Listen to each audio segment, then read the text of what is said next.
Buenas tardes, compañeros. Es una alegría muy grande para mí estar con ustedes en una cantidad que no esperaba, porque últimamente uno puede participar. Vengo de estar la semana pasada en una reunión, digamos, en una charla de este tipo, con unas 40, 50 personas.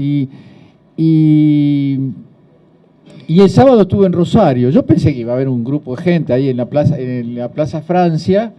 Yo no soy calculador de multitudes, pero se decía que había varios mil. Estaba repleta la plaza. Entonces, es un momento realmente muy importante. Yo lo siento como un momento importante de mi vida, pero no es para hablar de mí que vine, ¿no? Creo que es un momento importante para todos. Sentimos que estamos viviendo primero unos dolores muy evidentes. La sensación de pérdida que tenemos es innegable, y al mismo tiempo que esto es así, el deseo de vernos, de estar juntos, de abrazarnos, de escucharnos, de cantar y reclamar, digamos, por las cosas que están sucediendo, y reclamar también para defender cada cosa que se conquistó, y también, como dice el estribillo, para volver lo más rápido posible, siempre dentro de los tiempos institucionales. Después vamos a decir algo sobre esto. Son momentos de mucha paciencia y de mucha fe. Paciencia porque nos esperan todavía momentos complejos. No son 15 días de lucha ni un mes, va a ser un tiempo de lucha, y necesitamos aprender a militar, aprender a pensar y a trabajar en estas nuevas condiciones. Especialmente la generación más joven, que tiene una experiencia política muy intensa, hecha siempre en las condiciones de esta democracia avanzada y de estas conquistas que trajo el periodo kirchnerista, de manera que también es un aprendizaje, formarnos como personas políticas, como militantes, o simplemente como simpatizantes de una idea, de un proyecto. Es un trabajo también, hay que tomarlo como tal, hay que tomarlo como una exigencia. Nosotros tenemos que aprender a hacer política mejor que ellos, para ganarles. Como de hecho lo hicimos política mejor que ellos y les ganamos. En este caso nos tocó algo que es una alternativa propia de la democracia. En la democracia hay elecciones periódicas. Se escucha bien, ¿no? ¿Está escuchando bien? No, pero ahora acá está, por eso pregunto, ¿está bien ahí? Bueno, está. Cualquier cosa me avisan. Y cualquier cosa, como regla de juego, si bien hay una idea de que primero haga una exposición y después vengan las preguntas, si a alguien le parece oportuno interrumpir para hacer una pregunta o para aclarar algo o para decir algo, no me molesta en absoluto. Al contrario, este tipo de encuentros tiene su mejor momento cuando toma la forma de un fogón. Es más, a mí me gusta mucho hacer las rondas más que la exposición más centralizada, pero entiendo por la naturaleza y por la cantidad de gente que es reunida que esto tiene que ser así. Bueno, la primera pregunta que nos hacemos, que cada vez que nos encontramos nos hacemos, es ¿qué está pasando? ¿Qué pasó en la Argentina y qué está pasando en estos días y en estas horas? Están pasando dos cosas en una. Porque por un lado, como recién acabo de decir, la democracia tiene, las constituciones democráticas tienen una regla de juego vital, constitutiva, que es el principio de la mayoría. Se cuentan los votos, hay distintos sistemas electorales, el nuestro prevé la necesidad de una mayoría en primera vuelta de 40% y 10 de diferencia, o 45%, que no logramos reunir, y en el balotaje, todo esto lo sabemos, perdimos, digamos. Perdimos por muy poco, pero perdimos. Entonces, la primera cuestión sobre la que tenemos que pensar en qué está pasando es que perdimos, y en consecuencia gobiernan otros que tienen otros planes y otros proyectos. Es decir, para utilizar los términos con los que tanto nos presionaron durante todos estos años, hay una alternancia. Alternancia gana un partido, una coalición y después gana otra. Eso para muchos pensadores liberales es el ideal de la democracia. Hay democracia, dicen, cuando hay alternancia. Ahora, de todas maneras, les prevengo que no los van a ver decir lo mismo ahora. No creo que haya tanta entusiasmo porque en las próximas elecciones haya una nueva alternancia. La alternancia es una cosa que le gusta al que perdió y está en la oposición. No creo que sea una regla de juego ni que sea una perla de la democracia. Lo que sí hay que hacer es aceptar que se pierde. Aceptar que se pierde significa vivir en democracia, y los argentinos empezamos a vivir la etapa más larga y más fuerte de la democracia recién hace un poco más de 30 años, hace 32 años. Ninguna cosa nos tiene que tentar a favor de ninguna aventura política y de ninguna expectativa política de que un eventual derrumbe político del gobierno actual desemboque en una ruptura institucional. De esas cosas no queremos más en la Argentina. Entonces, desde el punto de vista de esta primera alma que tiene lo que está pasando es alternancia.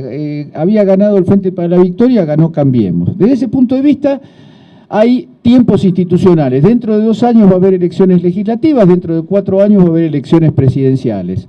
Hay Congreso, hay 2 cámaras, hay mayorías por armar. En el Senado, en principio, el Frente para la Victoria tiene mayoría. En diputados somos la primera minoría, pero no tenemos la mayoría absoluta. Y además, en diputados y en senadores se va a dar un juego relativamente normal, que es que el oficialismo va a tratar de construir mayorías intercambiando favores o concesiones a determinadas provincias, sobre todo en el Senado, a cambio de apoyo legislativo para alguna de las leyes. Lógicamente esto trae una cuestión que tenemos que mirarla. Es un problema que no se puede evitar y no se debe a la traición de nadie. Es decir, el Frente para la Victoria gobierna un conjunto de provincias en el norte y en el sur del país, tiene una cantidad enorme de intendencias a lo largo y a lo ancho del país, tiene parlamentarios, como decía, somos primera fuerza en ambas cámaras. Es evidente que nuestros representantes están obligados a defender sus provincias, a defender sus intendencias, a defender el orden y la convivencia democrática en el Congreso, en diputados y en senadores, a respetar algo con lo que estamos en profundo desacuerdo, que es la no convocatoria a sesiones extraordinarias cuando se lanza un paquete de medidas que invierte en el sentido de la política de los últimos 12 años y que algunos de ellos tocan nervios muy importantes. Hay algunos de esos decretos que son claramente ilegales, lo es el que nombra jueces de la Corte Suprema. Es inadmisible que un Poder Ejecutivo nombre jueces de la Corte Suprema. Es también ilegal aquellos decretos que intervienen y modifican aspectos del Código Penal. Eso está estrictamente restringido y prohibido por la Constitución. Y otros son, digamos así, relativamente legales. ¿Por qué? Porque la Constitución dice que el Poder Ejecutivo no legisla, pero a continuación dice que lo puede hacer en casos de necesidad y urgencia, puede legislar. Y ahí es donde enuncia aquellas materias en las que no se puede legislar. Ahora, una cosa es admitir relativa legalidad, porque la palabra necesidad y la palabra urgencia no están definidas taxativamente, digamos, en la letra de la Constitución. Pero está claro que la necesidad y la urgencia de este gobierno se identifica con la conveniencia que tiene de resolver algunas cuestiones rápido y con la inseguridad que tiene de poder formar mayorías en ambas cámaras para lograr darles el curso que el gobierno pretende. Es decir, la legalidad no es total, no es plena, sino relativa, porque al no estar definida la necesidad y la urgencia, queda como una discusión teórica, como una discusión entre constitucionalistas si había o no necesidad de urgencia. Está claro que desde el punto de vista político es una clara deslealtad, es el aprovechamiento de un resquicio constitucional para intervenir en el sentido que ellos quieren intervenir y en la velocidad y con la prontitud que ellos necesitan intervenir. Este es un lado de la cuestión. Por eso vamos a ver la escena de senadores y diputados que negocian, que intercambian, que apoyan algunas cosas y rechazan otras. Esto es parte, digamos así, de la rutina institucional. Así funciona el sistema democrático. Pero el sistema democrático institucional funciona dentro de un país.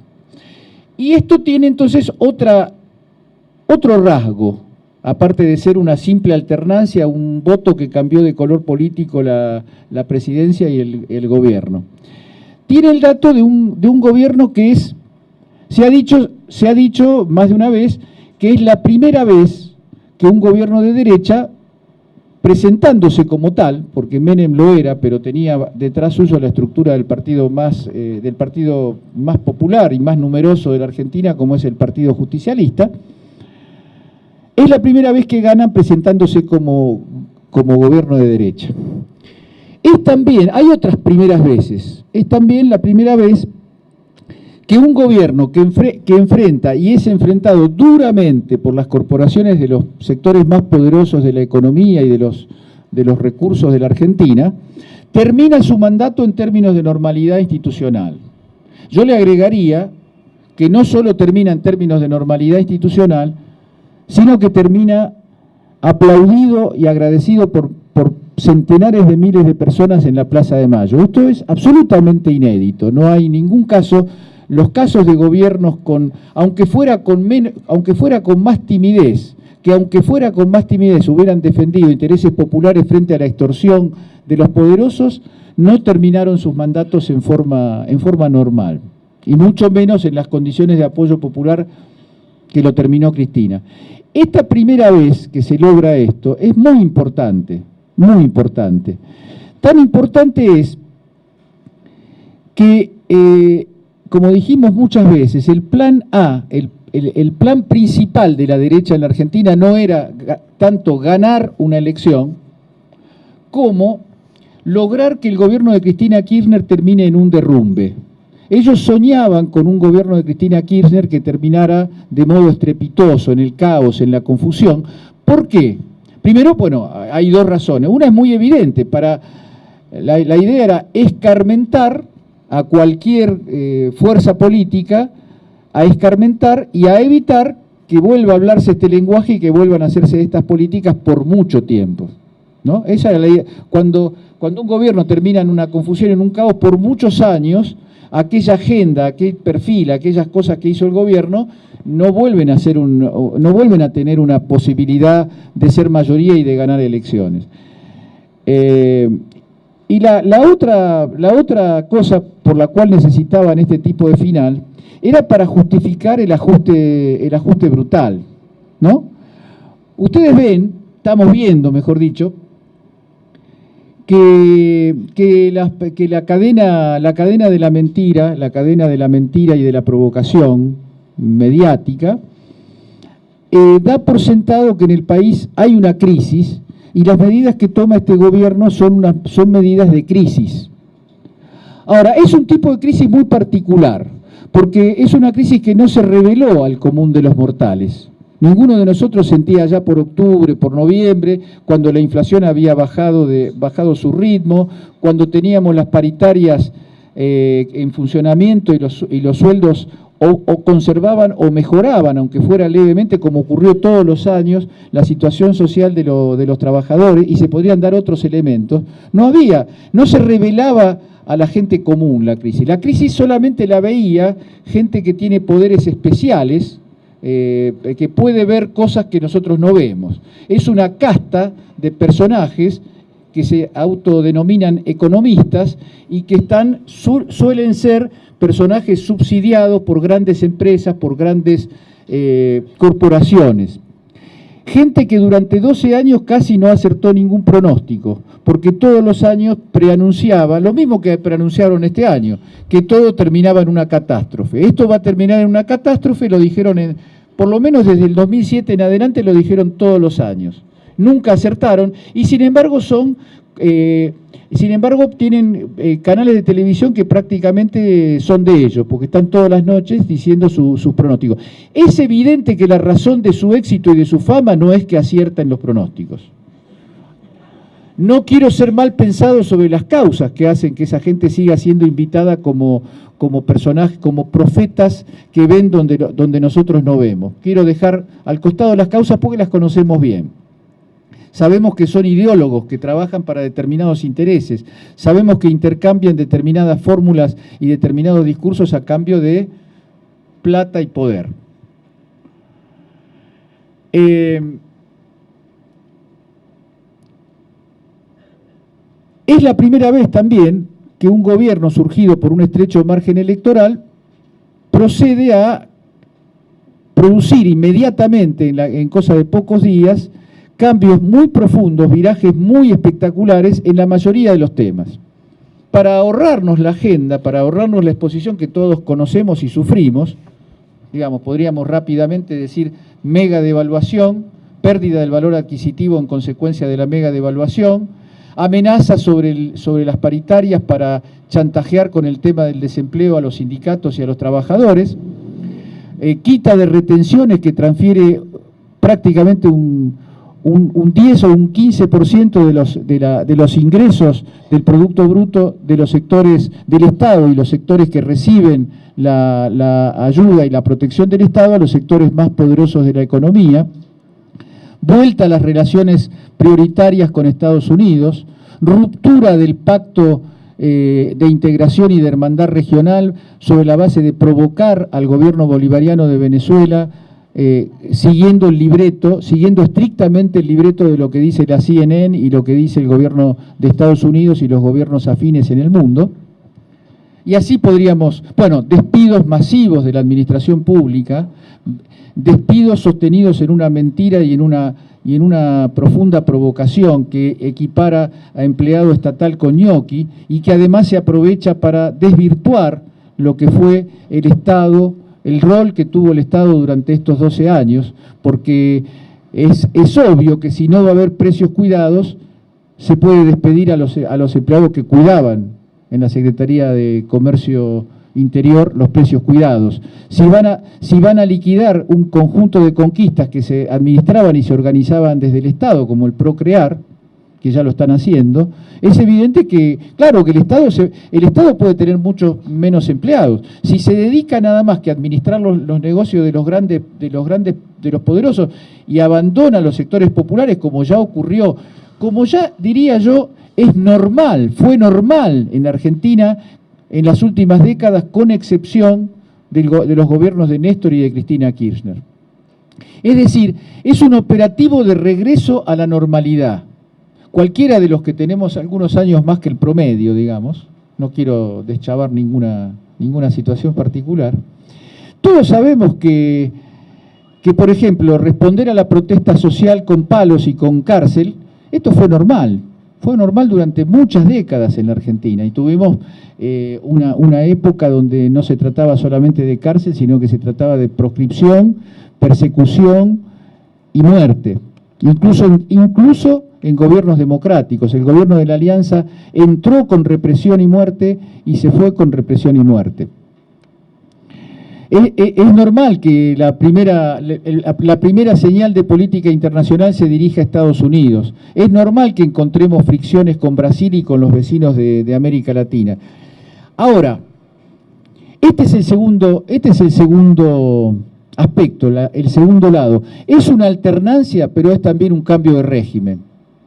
No es un mero desplazamiento del signo político, es una inversión del sentido mismo de la política, donde estaba planteado la intervención del Estado para equilibrar la sociedad, no para destruir el mercado como se pretende, sino para regular, para que no sea que la única libertad que funciona en la Argentina sea la libertad de mercado. Hicieron una campaña electoral basada en la idea de libertad. Una libertad que quizá como nunca tuvo el pueblo argentino estos 12 años, porque como nunca tuvimos diversas voces, a pesar del extraordinario monopolio que siguen teniendo sobre los servicios de comunicación audiovisual, en incumplimiento de una ley aprobada con las mayorías necesarias y con un nivel de movilización amplísimo de nuestra sociedad. No hubo un solo periodista que se quedara sin laburo en estos 12 años. Hubo sí gente que salió de determinadas emisoras y entró en otras. Gente estigmatizada, perseguida y lastimada en su honor por defender determinado tipo de opinión, por defender determinado tipo de política, no hubo en 12 años. No hubo golpes contra la protesta popular y mucho menos cárcel, ¿no? Sin embargo, hicieron una campaña a base de la idea de libertad. Pero la idea de libertad no es la libertad de disfrutar la vida, la libertad de expresarse, la libertad de tener opiniones distintas, sino la libertad que defienden es la libertad de los poderosos para enriquecerse sin ningún tipo de regulación. Aprovechando que tenemos en la Argentina todavía, y es una de las deudas que quedaron pendientes, una constitución muy atrasada en términos históricos. Es una constitución que parece hecha antes de la encíclica Rerum Novarum del siglo XIX, porque la encíclica Rerum Novarum incorpora por primera vez en la ideología, digamos, dominante, no hablamos de la ideología que desafía a los poderosos, sino de la Iglesia Católica, incorpora la idea de que la propiedad privada solamente tiene derecho a existir si cumple una función social.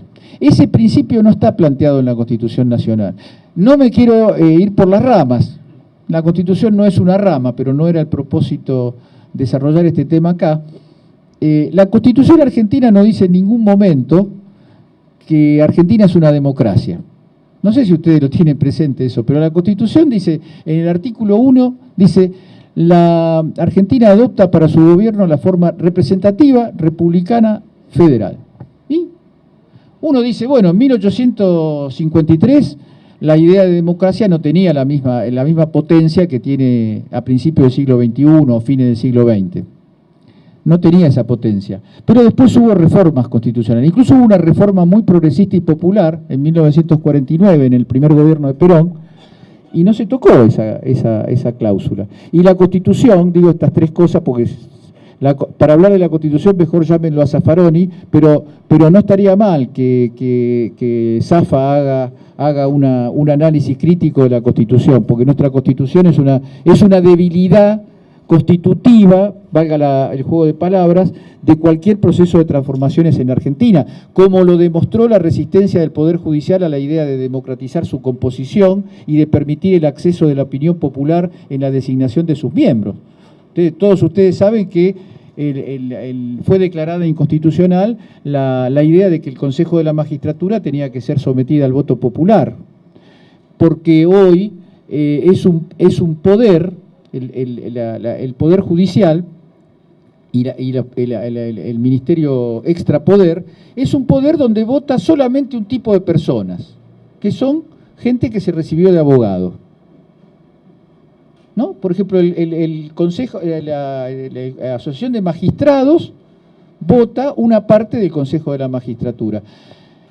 Cuando se formó el último Consejo de la Magistratura, impugnaron a un compañero nuestro, al senador Ruperto Godoy, porque no tiene el título de abogado. Es decir, que hay una especie lo digo con respeto por los abogados, porque de esto no tienen la culpa los abogados, sino que tenemos la responsabilidad los argentinos que no hemos podido lograr el tipo de leyes que nos habiliten a ser verdaderamente un país democrático. Y todos sabemos cómo la justicia manejó los tiempos políticos imponiendo su voluntad por sobre la voluntad del Congreso, sin ir más lejos para no entrar en detalles con el tema de la ley de servicios de comunicación audiovisual, pero visiblemente con la composición de la propia justicia y encabezando la Corte Suprema una práctica completamente anticonstitucional, como que el presupuesto del Consejo de la Magistratura, que lo tendría que manejar el Consejo de la Magistratura, se maneja desde la Corte Suprema. Es decir, hay explícitas violaciones de la Constitución, como es también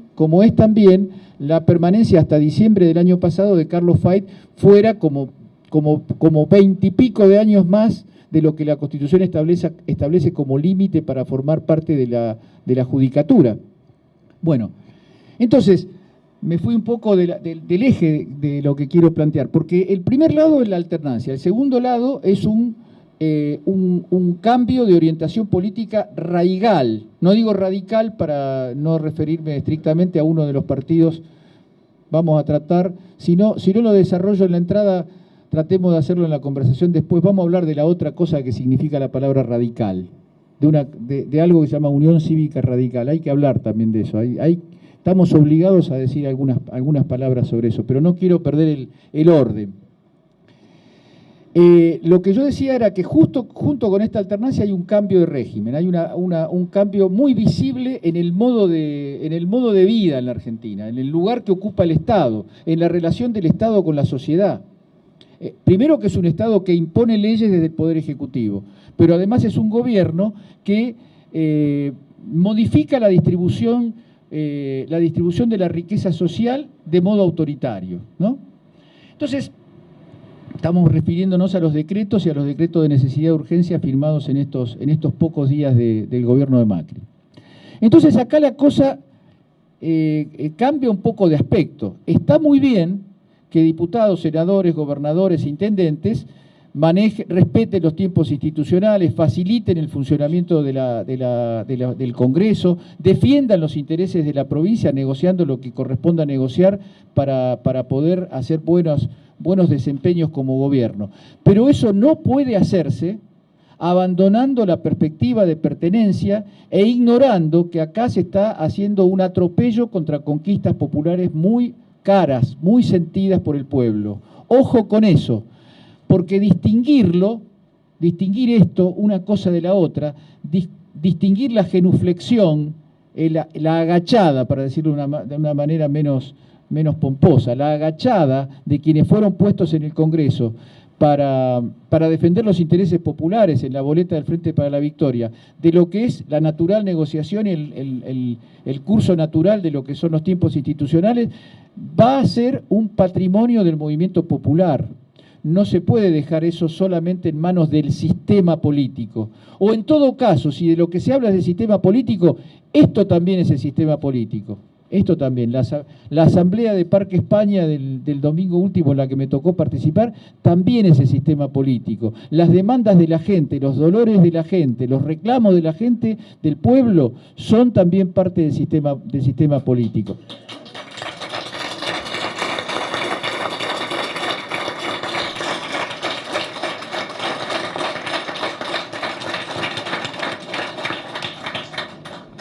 Decíamos normalizar. Yo le llamé en una nota que escribí hace 15 días, ya hace un poco más de 15 días en página, proceso de normalización nacional. Un poco de mala onda le puse a esa designación. La pienso seguir usando. Porque se normaliza la economía, se normaliza el rol del Estado. Ustedes, creo que estamos en claro que estoy hablando en términos irónicos, pero también en términos históricos. Irónicos e históricos, porque acá siempre fue lo normal. Esto que está haciendo Macri, que lo está haciendo de una manera brutal, de otras maneras con menos énfasis, digamos, tomemos los 90, tomemos la época de la dictadura militar, tomemos el periodo que va desde el golpe contra el peronismo en el 55 hasta el 73, y podemos ir antes del peronismo, y podemos, según algunas ópticas, hasta se podría rastrear esta normalidad en el siglo XIX. Pero no venimos a hablar de la historia de la Argentina, sino a decir algo que provoca un poco, porque decir que la injusticia es normal estremece un poco. Pero es necesario decirlo porque hay, y seguramente por las caras que veo no son pocos en este lugar de reunión, las personas que se incorporaron a la política con ese aire fresco que trajo la definición de Néstor, que dijo: no voy a dejar las convicciones en la puerta de la Casa de Gobierno. Entonces, es bueno decir que esto no fue lo normal. Lo normal es que las campañas electorales y las convicciones se dejaban muy lejos de la Casa de Gobierno y se gobernaba. Y se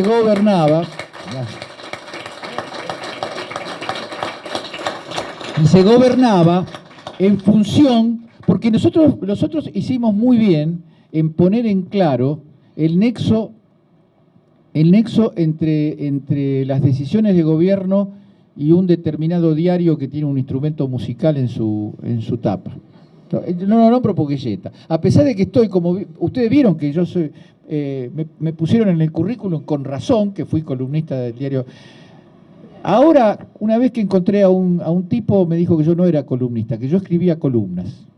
Nunca entendí muy bien esa diferencia, pero entonces aclaro, hay que cambiar la parte del currículum. Edgardo Moca escribía columnas en el diario Clarín, no era columnista.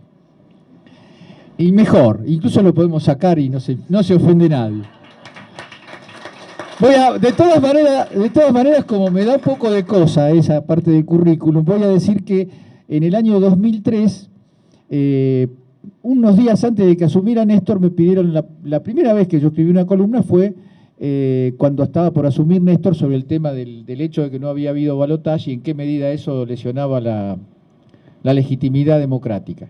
Y después, al Gran Diario Argentino le gustó la nota y durante unos 4 años estuve escribiendo cada 2 o 3 meses en el diario, en la época que no era la guerra. Curiosamente, fíjense ustedes, la última nota en el diario Clarín la escribí en diciembre de 2007. ¿Qué pasó entre diciembre de 2007 y hoy, digamos, para decirlo de alguna manera? No creo que me llamen en estos días para escribir ninguna nota, por eso estoy tranquilo. Lo que ocurrió fue que asumió Cristina Kirchner y lo que ocurrió a continuación fue la crisis de la 125. A partir de ahí no escribí más.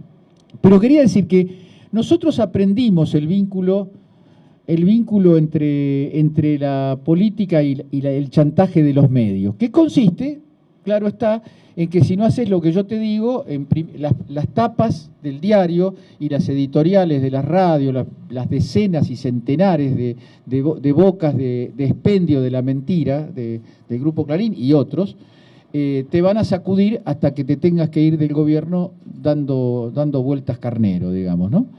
Pero detrás de esa cosa que es real, el poder de extorsión de la prensa, hay algo que no siempre aparece con la misma claridad.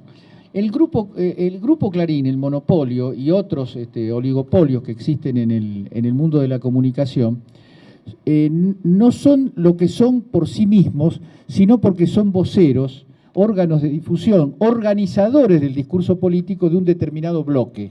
Un determinado bloque, para no hacer muchas disquisiciones, es el bloque que habla desde el terreno de la exposición rural, que hacen su programa económico todos los años diciendo qué tiene que hacer el Estado. Son los grandes exportadores, los grandes dueños de la tierra, los grandes grupos financieros que se llenaron de plata con el tema de las AFJP. Ese consorcio, digamos, ¿no? Son los que dictan lo que es normal. Y el kirchnerismo incorporó la idea de anormalidad. Ahora, para normalizar la economía, normalizar al Estado, normalizar las relaciones internacionales al gusto de las grandes corporaciones, hay un problema que tiene que resolver. Y me parece que es lo más interesante que tiene esta etapa. El problema que tiene que resolver es normalizar el sistema político.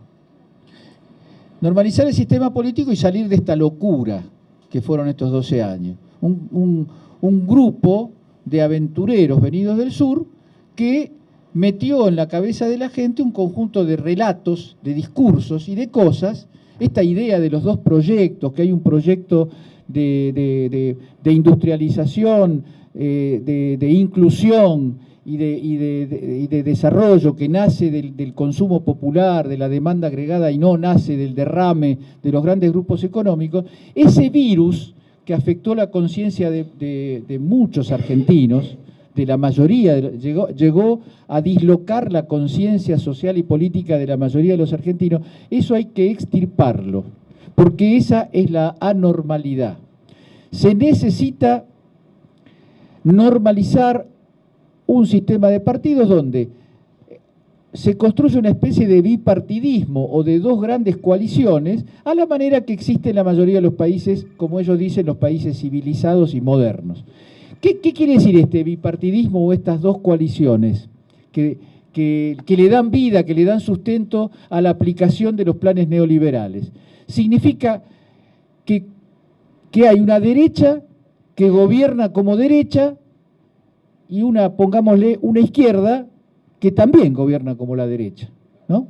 Es decir, esto es lo que ocurre en casi todos los países europeos con la anomalía, la anormalidad que ha empezado a nacer en los países europeos, con Podemos en España, que ahora se está discutiendo si entra o no entra en la coalición de gobierno. Esto hace 5 años era impensable. Yo siempre digo cuando ningunean a las plazas y cuando ningunean a estas reuniones, que bien podría por su número haber sido en una plaza, porque la verdad que el número no le falta para hacer. Pero toda esta cuestión de que las plazas se llenan, de que asistimos, por ejemplo, a que lo echan a Víctor Hugo un día, 5 días después que Víctor Hugo habla y explica que lo echaron de la radio, 5 horas después se empieza a mover la cosa en las redes y menos de un día después está la Plaza de Mayo repleta, ¿no? Y estos tipos hacen 2 cosas. Durante los días de semana no hablan, no te podés enterar de dónde hubo una protesta, de dónde hubo una plaza. Y el domingo, cuando editorializan, hablan en términos despectivos, ninguneando, ignorando la importancia de las plazas, diciendo, esto cuando empiece la actividad del Congreso se va a diluir, esto es una enfermedad de verano, ¿no? Entonces hay que recordar que es un paréntesis, porque después quiero volver al tema de la normalidad y del tipo de bipartidismo. Hay que recordar que la independencia del país, que el proceso de revolución que le dio vida a este país nació en una plaza. Hay que recordar que la incorporación de la clase trabajadora y de grandes masas de millones de personas a la vida social, a la vida política, a la dignidad, nació también en una plaza, un 17 de octubre de 1945. Hay que recordar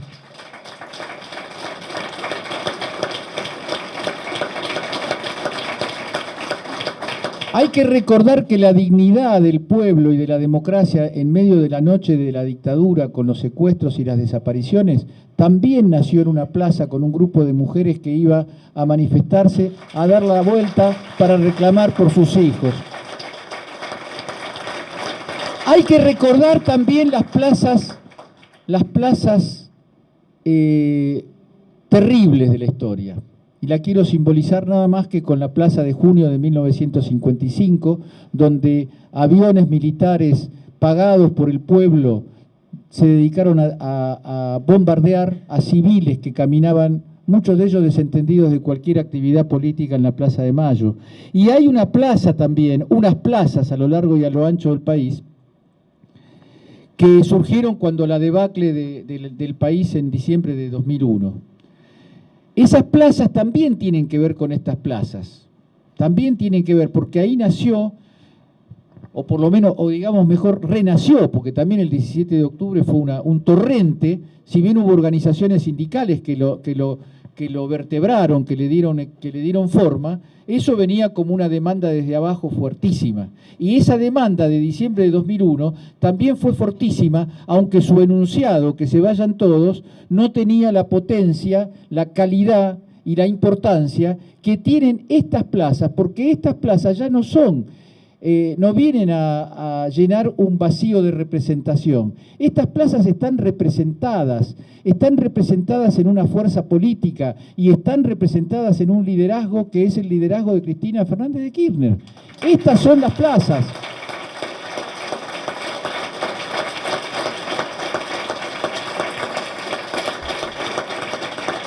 Y es muy importante, compañeros, que sepamos que estas plazas tienen que ser una constante en todo el periodo político que viene. Lo digo porque vamos a tener momentos de cansancio, vamos a tener momentos de preguntarnos, pero ¿producimos efecto con esto? Las plazas son hoy la forma de monitorear el comportamiento del sistema político argentino, de alentar a los compañeros, a los que solemos ver en las plazas, a los que hoy vemos en las plazas, no los voy a nombrar para no hacer una división que pueda entenderse sesgada o con una intención distinta a la que me anima. Las plazas alientan a los que se ponen el overol del proyecto político nacional y popular y convencen, impulsan, sacan de cierta apatía o de cierta duda a quienes están no tan activos, no tan protagonistas. Y está en condiciones de marcar el castigo político electoral a aquellos que prioricen su campaña individual y su carrera individual por sobre los intereses de la gente que lo puso en el lugar que está. Y esto tiene que estar claro en el sentido de que nosotros no tenemos que convertir esto en una especie de lista negra de traidores. No es así. Nosotros prejuzgamos, pensamos, partimos del hecho de que los que representan al 49% deben mantenerse unidos. El Partido Justicialista debe mantenerse unido. El Frente para la Victoria debe mantenerse unido. Tenemos grandes chances de que así sea.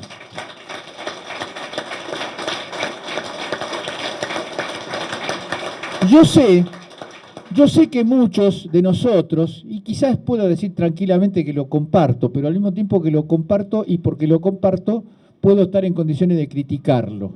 Sentimos cierta impaciencia por ver algunas caras que no vemos, por ver algunos gestos que no están, pero yo creo que hay que evitar que nos coloquen en un lugar de la política que es el de los rebeldes gritones que hacen grandes, pequeñas o medianas demostraciones de masa, pero que no tienen capacidad virtual de operar en la política. Nosotros tenemos que saber desde las organizaciones que existen y desde las personas que no forman parte de estas organizaciones, pero pueden empezar a formar parte de estas organizaciones o a crear otras organizaciones, porque estructura y movilización no son cosas que se tienen que llevar mal. Al contrario, con el tiempo siempre nos damos cuenta que para trabajar mejor, para hacer mejores demostraciones de fuerza en la calle, en la plaza, en los lugares como este, tenemos que tener formas organizativas que seguramente son flexibles, son amplias, son inteligentes para darle lugar a la gente. Las plazas y las charlas, las conversaciones, tienen que proponerse siempre alguno nuevo, alguien que no venía, que venga, y ir construyendo un discurso de mucha fe política en la fuerza a la que nosotros impulsamos, no de angustia ni de depresión. Yo sé que estamos siempre amenazados por la angustia y la depresión, solamente, aunque no fuera más que por el hecho de que a veces prendemos la televisión y no tenemos los programas que nos gustan. Y nadie debe creer, y esto lo comento como al pasar, pero creo que como circuló una cierta versión de las cosas con el programa, con 678, fueron presentadas por el diario La Nación y por el diario Clarín como una decisión de la empresa, de la productora, que le comunicó al canal público, que no quería renovar el contrato. A mí un día me presentaron las cosas así en un reportaje, y bueno, tuve que preguntarle al periodista que me describía las cosas de esta manera, si no había oído y visto el debate presidencial en el que el candidato finalmente ganador utilizaba la expresión 678 para estigmatizar a su adversario y para acusarlo de mentiroso, ¿no? A 678 lo cerró Macri. Después el empresario puede tomar actitudes que sean la lógica de un empresario que está buscando cómo armar las cosas. No había manera de quedarse en el canal público. El presidente primero y después el ministro Lombardi lo dijeron taxativamente, lo dijeron con toda claridad. Incluso Lombardi dijo, bueno, los periodistas podrían trabajar en algún lugar, pero ese formato, entonces la palabra formato, cuando la escuché dije, ¿a qué se referirá? ¿A la forma que hablamos?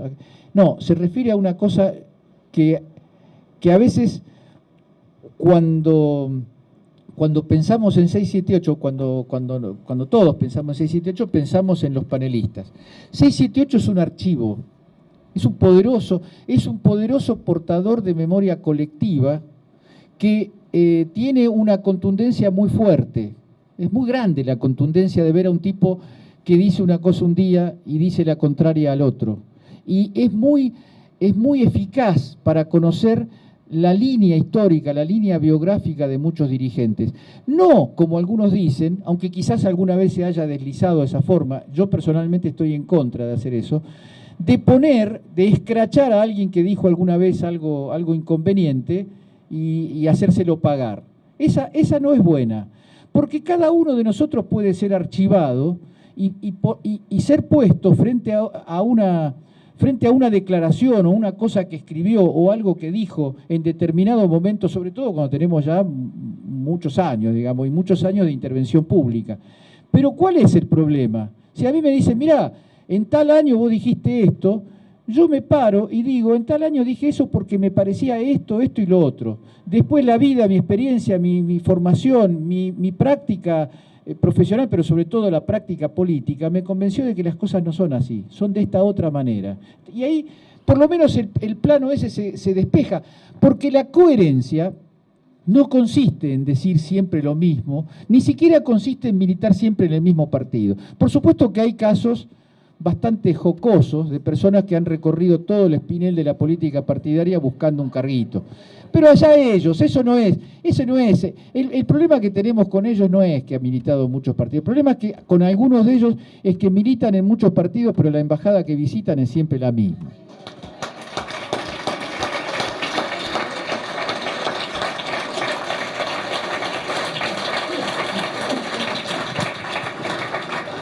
Normalización, proceso de normalización nacional que tiene que normalizarse con un bipartidismo y de un lado ya se sabe que está Macri, con un lamentable decorado, con un decorado que tiene los colores y los símbolos del partido de Irigoyen y del partido en el que militó Raúl Alfonsín y tantos otros. Nombro a esos dos porque son parte de lo mejor de la memoria democrática, independientemente de las cosas que podamos haber estado a favor o en contra. Yo no lo voté a Alfonsín, a Irigoyen por suerte no tuve oportunidad de votarlo, pero no estamos hablando de endiosar a nadie, estamos construyendo un jalón que inhabilita, que deslegitima que sea un gobernador radical el que haya reinaugurado en la práctica democrática la cuestión de poner presa a la gente que protesta. Y aprovecho para decir que no tenemos que dejar pasar ni un día, ni medio día, ni una hora sin reclamar la inmediata libertad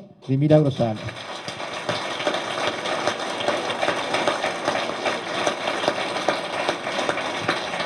Ladrones de guante blanco que todavía no explican de dónde salía la guita que figuraba para Fernando Niembro, dicen que Milagro Sala esto y lo otro. Por supuesto dicen y la meten presa con una Corte Suprema, con una Corte Provincial que armaron a esos efectos. Dos militantes radicales que eran diputados y que votaron la ley de ampliación del Tribunal Superior de Tucumán son miembros del Tribunal de Justicia. Pasaron de un lado del mostrador a otro y la metieron presa a Milagro Sala. Si algo medianamente parecido hubiera ocurrido en alguna provincia gobernada por el Frente para la Victoria, ustedes se imaginan el escándalo que habría. Hay que hablar con los amigos radicales. Cada vez más va a haber que hablar, porque ya hay ruido, no solamente en gente del común. Ya hubo constitucionalistas radicales, el caso de Ricardo Gil Lavedra, que dijo que no estaba de acuerdo con la designación de jueces en comisión en la Corte Suprema. Pero además, cada vez más se va a ensanchar el arco de las personas perjudicadas, que toman conciencia de que después de lo que ocurrió en diciembre y lo que empieza a ocurrir ahora con las tarifas de los servicios públicos, ya el sueldo no es el mismo. Nos han bajado bruscamente el sueldo y nos han avisado que tengamos cuidado para reclamar aumento de sueldo, porque la forma con que van a empujar la reducción del salario, esto que han dicho tantos años, Argentina no es competitiva porque paga mejores salarios que Brasil y que México. Y entonces el plan es simplemente poner los sueldos de Argentina a la altura de Brasil y de México. Eso es disminuir el salario. Entonces, el otro día estuvo en el acto, iba a decir conmigo, pero en realidad yo estuve con él, aunque el invitado, así por las circunstancias, fui yo. Estuvo Agustín Rossi en la plaza, en el Parque España, y dio una verdadera clase de política, porque Yo creo que lo que dijo fue, hay que ser más plurales, hay que ser más amplios, más pacientes. Nosotros no tenemos una verdad absoluta, tenemos, como decía Néstor, y lo recordaba Agustín el otro día, tenemos una serie de verdades relativas. La construcción la construcción de la verdad que vale para todos es del pueblo, no es de un grupo, no es de un partido, ni de una coalición, ni de un color, ni de un símbolo, es de todos. Tenemos que lograr ser mejores en ese aspecto. En algún momento de toda esta historia, recibiendo los palazos que recibimos, sometidos a un bombardeo sistemático de la prensa corporativa, escarnecidos, estigmatizados, nos agarró un poco de cierta cosa de encerrarnos en nuestra propia identidad, quedarnos entre nosotros, con dificultad para hablar con el que hoy no comparte nuestro punto de vista. Aunque sea por una cosa que nos podamos poner de acuerdo, vale sumar. Y voy a plagiarlo, no lo voy a plagiar, lo voy a citar, porque me gusta citar, sobre todo cuando son compañeros de la talla de Agustín. Agustín dijo, no hay que dejar que se meta la cuestión de que ahora la contradicción es entre Cambiemos y el Frente para la Victoria. La contradicción sigue siendo pueblo o corporaciones poderosas. Todo lo que podamos hacer caber del lado del pueblo tiene que entrar. Y la pelea es para enfrentar la normalización política, porque si no pueden normalizar la política no van a poder normalizar el resto. Podrán tomar decisiones, pero no van a conseguir un país ordenado y sobre todo no van a conseguir un país encolumnado y obediente sobre la base de arrancarnos conquista. Eso no lo tienen que conseguir. Una cosa es que respetemos el calendario. Durante estos 2 años el Congreso es este. Durante estos 4 años el presidente es este. No vamos a hacer, y eso ya lo dijo Cristina en diciembre, no vamos a ser espejo de lo que ellos nos hicieron a nosotros. No vamos a desestabilizar, no vamos a provocar, no vamos a generar violencia, ni simbólica ni material. Nosotros somos gente de paz y al mismo tiempo gente de coraje. O sea, no vamos a tener miedo y tampoco nos vamos a dejar llevar a la locura y a la provocación. Eso tiene que ser una construcción, porque no es un asunto fácil. Fácil es quedarse sentado y que las cosas pasen y mirar para otro lado. O fácil es enojarse, gritar, romper. Lo difícil es modificar con la acción popular, modificar con la acción de las mayorías, nunca modificar con el grito destemplado o con el deseo y el impulso de que esto termine mal, porque el que esto termine mal, en términos institucionales, puede llegar a constituir un daño muy grave para un proceso que ya lleva más de 30 años y nosotros tenemos que defender. Y no hay ninguna duda en esto, porque lo voy a decir con un criterio de mi propia generación. Mi propia generación creyó en otras maneras de la política, subalternizó, subestimó lo que era la democracia, lo que eran las elecciones, lo que era el respeto por la pluralidad. Y se pagó muy caro porque la bestialidad de las corporaciones poderosas, con su instrumento que fue la dictadura militar, hicieron muchísimo daño en el país. Entonces, nosotros tenemos que mirar de cerca, muy atentamente, lo que pasa con las organizaciones políticas, lo que pasa en el Congreso. El 1 de marzo, esto es una propuesta, estoy haciendo citas variadas hoy, esto es una propuesta que hizo Leopoldo Moró. El 1 de marzo tenemos que estar en la plaza. Nos tienen que ver la cara a todos y tenemos que ser centenares de miles, porque ahí se empiezan a decidir.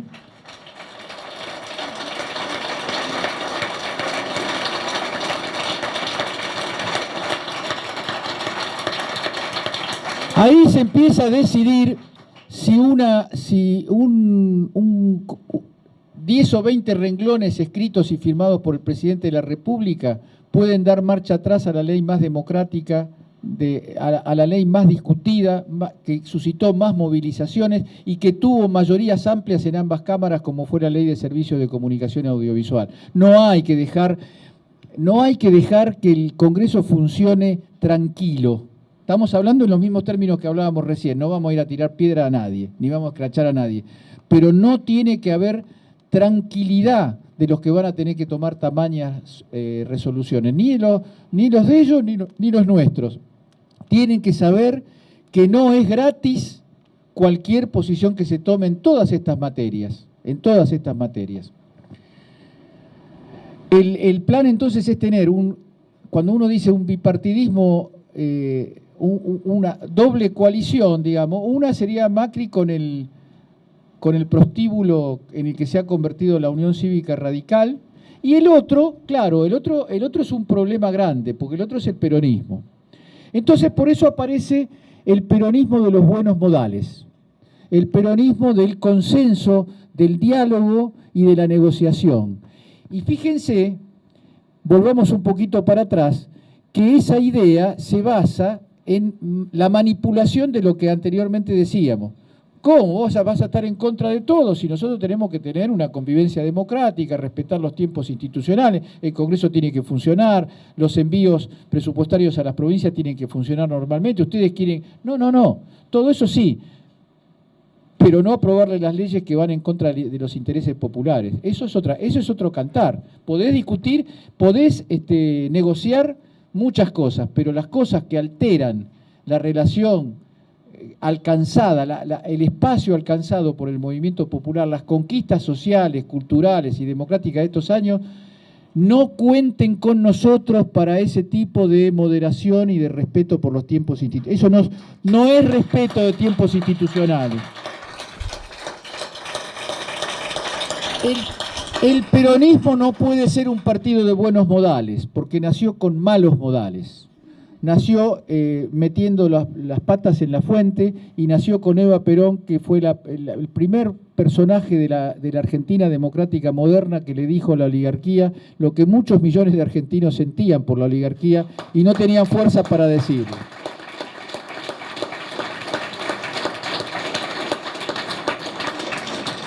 Macri acaba de consagrar a Massa como candidato a jefe del Partido Justicialista.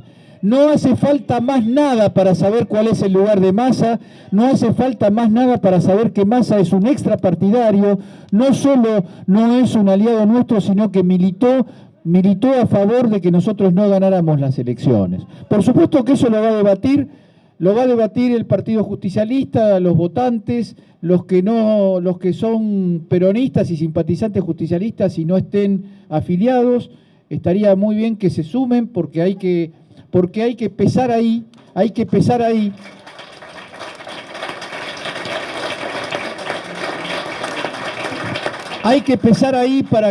para que la normalización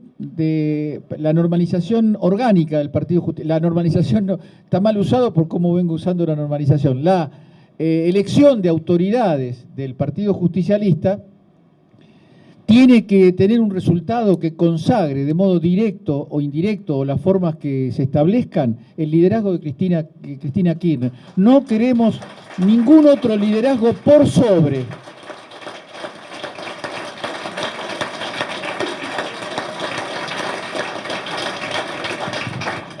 Así que este planteo de que la cuestión es corporaciones o pueblo o corporaciones, es un mandato político que nos tiene que guiar en nuestra tarea, que ahora ya dejó de ser tarea orgánica de determinadas estructuras, lo es, pero es mucho más que eso. Yo quedé asombrado después de pasar por Rosario, porque un grupo de personas relativamente chico empezó a militar, se puso de acuerdo conmigo y se empezó a militar una charla, una especie de asamblea popular en el Parque España, y según algunos, había como 10.000 personas en el Parque España, una cosa impresionante, pero que está mostrando que hay una fuerza, una potencia entre nosotros, porque esto que está pasando hoy acá, seguramente yo no tengo la agenda, pero está pasando en otros lugares, y mañana pasa en otros lugares, y el fin de semana pasa en un montón de otros lugares. Entonces, esto hay que saber capitalizarlo, hay que saber trabajarlo, saber saber aprender, saber crecer con este movimiento, crecer cada uno de nosotros. Es cierto que hay una pérdida con el hecho de que la televisión y la radio ya no tienen los espacios que tenían antes, donde se podían encontrar la circulación de diversas ideas, iniciativas. Pero hay que llenar ese vacío con toda la inteligencia, la imaginación y la creatividad de cada uno de nosotros. Nosotros vamos a seguir estando. No es del todo seguro que no vayamos a estar en la televisión. No es del todo seguro. Vamos a hacer todo lo posible por volver a estar. Pero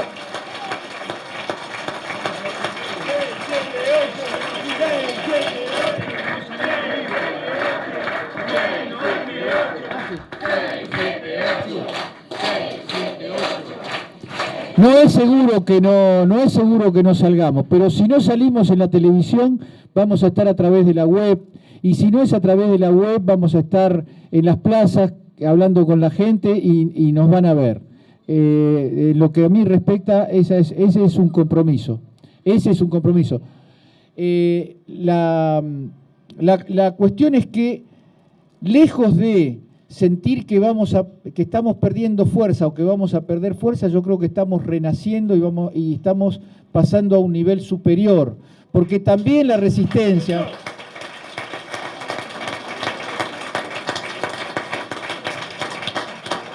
también la oposición movilizada, respetuosa de la democracia, pero intensa en sus reclamos y firme en sus reclamos, es un modo de crecer.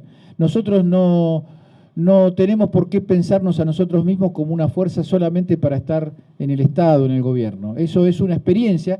Es cierto que una parte de esta fuerza se construyó a partir del triunfo de Néstor y con la iniciativa, en muchos casos, de Néstor y de Cristina, ¿no? Las organizaciones juveniles que se fueron construyendo. Pero lo que ocurrió desde la primera vuelta hasta hoy, y seguramente va a seguir ocurriendo, es el despliegue de una fuerza militante mucho más numerosa, mucho más amplia, mucho más flexible. Los propios compañeros de la Cámpora, los compañeros de Nuevo Encuentro, están inteligentemente revisando los métodos, revisando su propia experiencia para darle cabida a una nueva etapa política, una etapa política que tiene que ser con todos, que tiene que apelar a las tradiciones más diversas, más vastas que tiene nuestro pueblo.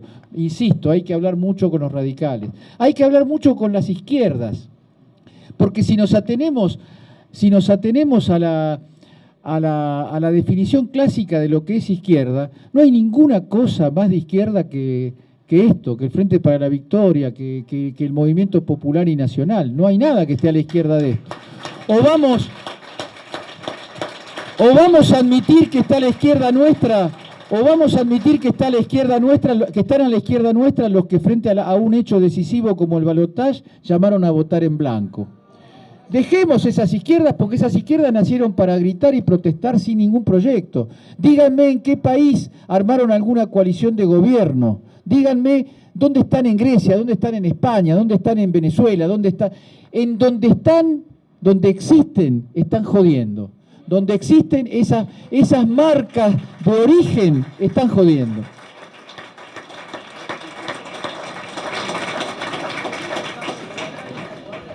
Y una última reflexión que vuelve sobre el tema del peronismo y kirchnerismo. Hay una fuerte presión. Si uno lee las editoriales, las cosas que escriben los de siempre, digamos, para no decir ningún nombre propio, están empeñados en demostrar que el kirchnerismo fue un accidente de la historia, que ahora tiene que regresar el peronismo verdadero, el peronismo que colocan de una manera extravagante. Hay un personaje muy pintoresco entre ellos, que cuando habla del peronismo habla del regreso de Perón en el 73 y de la relación de Perón con Balbín y la idea de la unidad que generó Perón en esos años. Hay que explicarle, es un hombre que sabe mucho de eso porque fue peronista, es peronista, dice ser peronista y hay que creerle. El peronismo no nació ahí. El peronismo no nació ahí, el peronismo nació un fuerte desafío que vino desde abajo. El peronismo fue, como lo definió John William Cook, el hecho maldito del país burgués. Gracias al peronismo, el capitalismo salvaje no se pudo consolidar en la Argentina, con la resistencia peronista, con las luchas sindicales a través de los años.